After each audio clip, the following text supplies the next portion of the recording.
السلام علیکم ویورز، دی صحت چینل میں خوش آمدید۔ آج کا ہمارا ٹاپک ہے ہارمونز کا غیر متوازن ہونا اور علاج۔ مگر مزید بتانے سے پہلے اگر آپ نے ہمارے چینل کو سبسکرائب نہیں کیا ہے تو سبسکرائب کر دیجیے اور بیل آئیکن پر کلک کر دیں۔ ناظرین، ہارمونز ہمارے جسم میں سب سے زیادہ طاقتور کیمیائی میسنجرز ہوتے ہیں جو ہمارے جسم کو بتاتے ہیں کہ کیا کام کرنا ہے اور کب کرنا ہے۔ یہی وجہ ہے کہ جب ہمارے ہارمونز ڈسٹرب ہوتے ہیں تو ہمیں بہت سے مسائل کا سامنا کرنا پڑتا ہے، جن میں سب سے اہم ہماری صحت کا خراب ہونا اور جسمانی مسائل کا سامنا کرنا ہے۔ اگر ہمارے ہارمونز کسی وجہ سے ڈسٹرب ہو جائیں تو اچھی بات یہ ہے کہ ان کو بیلنس کر کے ہم روزمرہ زندگی میں دوبارہ سے داخل ہو سکتے ہیں۔ ہمارے جسم میں ایڈرینلز، تھائرائیڈ، اینڈوکرائن، لبلبا اور مرد اور عورت کا ریپروڈکٹیو سسٹم چلانے والے ہارمون سب سے زیادہ اہمیت رکھتے ہیں۔ آئیے جانتے ہیں ہارمونز کن چیزوں پر امپیکٹ کرتے ہیں۔ بھوک، میٹابولزم، ہارٹ ریٹ، نیند، ریپروڈکشن، موڈ۔ اب بات کرتے ہیں ہارمونز کے امبیلنس ہونے کی وجوہات کے بارے میں۔ Over active and under active thyroid, stress,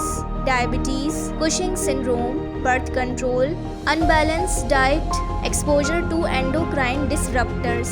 hormones کے امبیلنس ہونے کی علامات: تھکاوٹ، بے چینی۔ اس میں مبتلا زیادہ تر خواتین ہوتی ہیں۔ جب ان کے ایسٹروجن ہارمون پریگنینسی پیریڈز میں بدلتے ہیں تو وہ بے چینی اور اسٹریس کا شکار ہو جاتی ہیں۔ اسی طرح مردوں میں ٹیسٹوسٹیرون کی تعداد کم ہونے سے دوسرے مردوں کی نسبتاً زیادہ خوف، بے چینی اور اسٹریس کا شکار ہونا شامل ہے۔ موٹاپا، نیند کے مسائل۔ ہارمونز کے ڈسٹرب ہونے سے نیند کے مسائل جنم لیتے ہیں۔ اگر نیند کے ہارمونز ڈسٹرب ہو جائیں تو نیند بڑھ جاتی ہے یا نہ ہونے کے برابر ہو جاتی ہے۔ نظام ہاضمہ کے مسائل۔ دماغ میں جتنے اعضاء موجود ہیں اس سے کہیں زیادہ اعصابی ٹرانسمیٹرز ہیں، اس لیے حیران کن بات نہیں ہے بے چینی اور اضطراب بھی ڈائجسٹو کی علامت میں سے ہوتی ہیں۔ ہارمونز ہماری آنتوں میں مائکرو بائیوم اور بیکٹیریل سسٹم کے ذریعے گٹ فنکشن کو متاثر کرتے ہیں، اس لیے یہ کہنا بیجا نہ ہوگا کہ ہماری آنتوں میں بیکٹیریا کے افعال کو متاثر کرتے ہیں، جس سے ڈائریا، متلی، اسہال جیسی علامات جنم لے سکتی ہیں۔ Skin and here changes. Hormones جب امبیلنس ہو جاتے ہیں تو بہت سے مسائل کے ساتھ اسکن کے مسائل بھی جنم لیتے ہیں، جن میں سب سے زیادہ پیدا ہونے والے مسائل میں ایکنی کا بڑھ جانا شامل ہے۔ اسی طرح بالوں پر بھی ہارمونز ڈائریکٹ اثر انداز ہوتے ہیں، جس کی وجہ سے بالوں کا گرنا، خشک اور بے جان بال اور کھردرے بالوں کے مسائل پیدا ہوتے ہیں۔ Fertility problems. ہارمونز کا غیر متوازن ہونا خواتین میں فرٹیلیٹی کے مسائل کو جنم دیتا ہے۔ خواتین کا فرٹیلیٹی نظام قدرتی طور پر 35 سال کے بعد گر جاتا ہے۔